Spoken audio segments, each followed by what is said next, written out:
осындай голограмма жасауды үйретемін.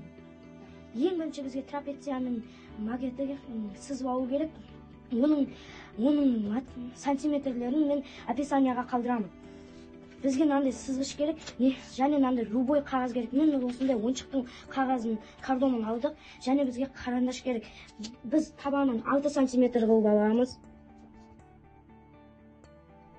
Енді біздің үстіңгі қабырғаларын істеуіміз үшін 1 сантиметр арақашықтық керек. Ол үшін біз 6 сантиметрліктен қақ жартысын табамыз. Ол бізден 3, және де оның екі жағын табу керек. 0,5 миллиметрін табу керек.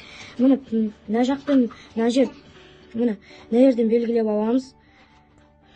Одан кейін бүйтіп сызамыз. Трапецияның бұйыр қабырғасы 4,5 сантиметр болу керек. Ол үшін астыңғы қабырғасына біздің 4,5 сантиметрді келтіріп аламыз ұшына. Сөйтіп біз үстіңгі қабырғасына 0-ді келтіріп аламыз.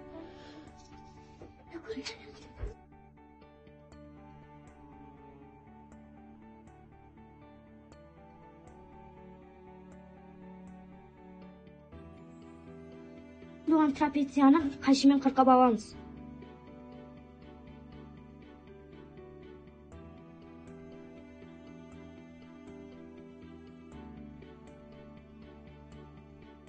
Макетіміз дайын болды, және бізге мынандай мөлдір клонка керек болады. Мен бұны да ойыншықтың қорабынан алдым. Ары қарай суреттегідей клонка бастырып шығамыз.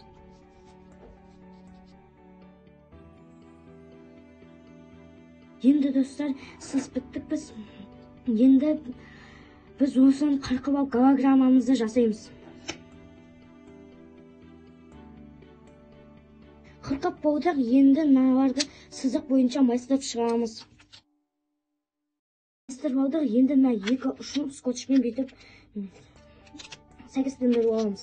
Міне біздің призмамыз дайын болды. Бұны көру үшін біз 3D голограммасын YouTube'дан іздеп тауып аламыз. Сөйтіп одағы видеолардың бәрі жанданады. Бұны тек қана қараңғыда көре аласыздар. Біздің затымыз дайын болды. Бұны тек қана астынан ғана көре аласыздар. Бұл біздің көзіміз бұны призма арқылы алданады. Бұны біз иллюзия деп атаймыз. Оны ешқашанда үстінен көре алмайсыздар.